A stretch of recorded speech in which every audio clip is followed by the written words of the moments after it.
Pensão alimentícia. Tudo que você precisa saber de forma descomplicada a respeito da pensão alimentícia.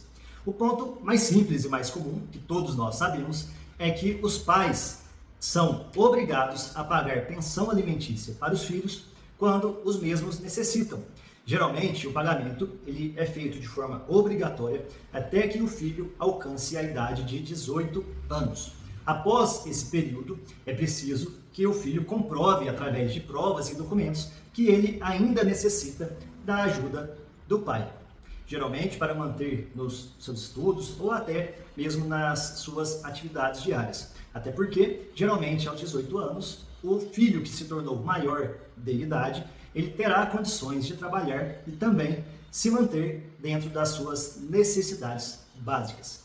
Além do filho ter que provar que precisa realmente de ajuda por pensão alimentícia do seu pai, é muito comum que os pais ou qualquer devedor de alimentos, ele imagine que o fim da pensão alimentícia ele seja automático. E preste muita atenção, o fim da pensão alimentícia ele não é automático. Então o pai ele não pode simplesmente parar de pagar a pensão. Ele precisa entrar com uma ação na justiça que se chama ação de exoneração de alimentos. Se ele não fizer dessa forma, ele vai continuar sendo um devedor de alimentos e pode sofrer as consequências de estar devendo o pagamento dos alimentos. É possível também que qualquer uma das partes, seja o devedor, seja o alimentante, quem está dando os alimentos ou quem está recebendo, ou seja, qualquer uma das partes, pode entrar com uma revisão de alimentos, seja para provar que as suas condições mudaram ou as condições de quem está pagando a pensão mudou. Até porque, em qualquer tipo de ação de alimentos, o juiz ele vai considerar um binômio, ou seja, dois termos. Um termo é a necessidade de quem está pedindo os alimentos para si e o outro termo é a capacidade de quem está fazendo o pagamento daquela quantia a título de pensão alimentícia. É normal que as pessoas entendam ou presumam que o pagamento será no importe de 30% da remuneração da pessoa que está pagando.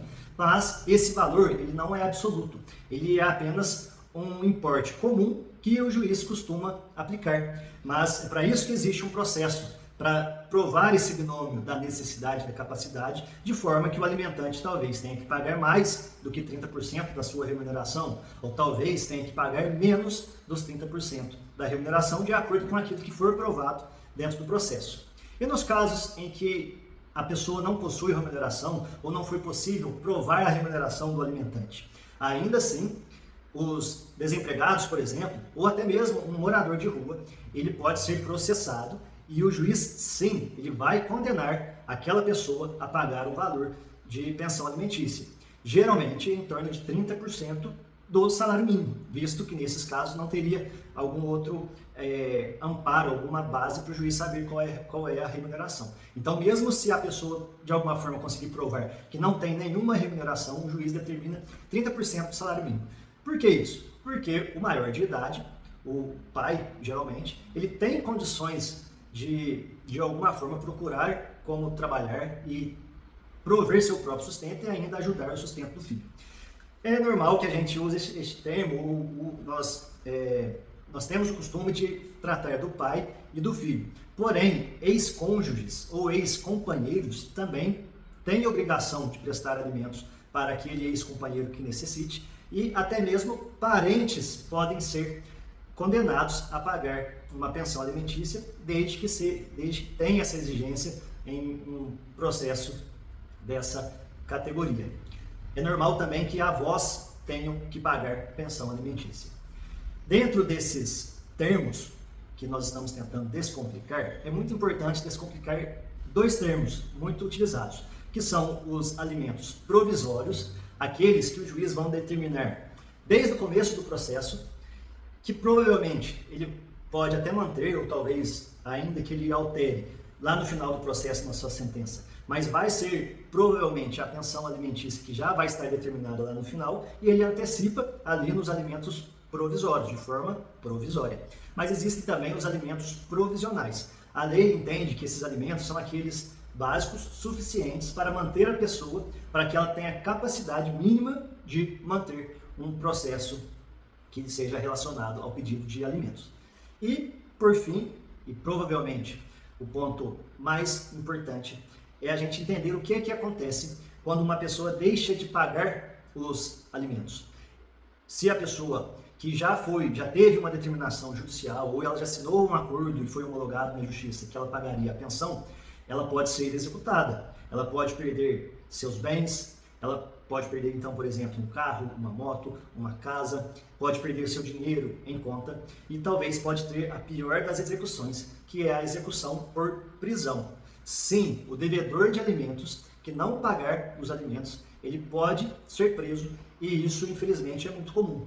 Portanto, se você é um devedor de alimentos, regularize o mais rápido possível para que você não tenha esse constrangimento de perder a sua liberdade. Em qualquer situação, pague a sua pensão. Até mesmo a grávida, ela tem direito a pedir os alimentos gravídicos, se ela comprovar, por exemplo, que ela tinha sim uma relação com aquela pessoa e que provavelmente aquela pessoa é o pai.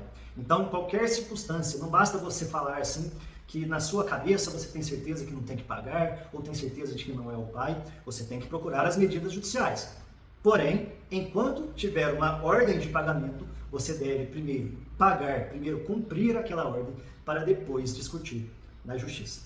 Tá legal, pessoal? Espero ter esclarecido os principais pontos a respeito da pensão alimentícia. Se você tem alguma dúvida ou alguma sugestão, coloque aí nos seus comentários, que vai ser um prazer a gente poder comentar a respeito, mas principalmente se inscreva aqui no nosso canal para cada vez mais a gente poder descomplicar o direito juntos com vocês. Tá legal? Vejo vocês então no próximo vídeo. Um abraço, até mais!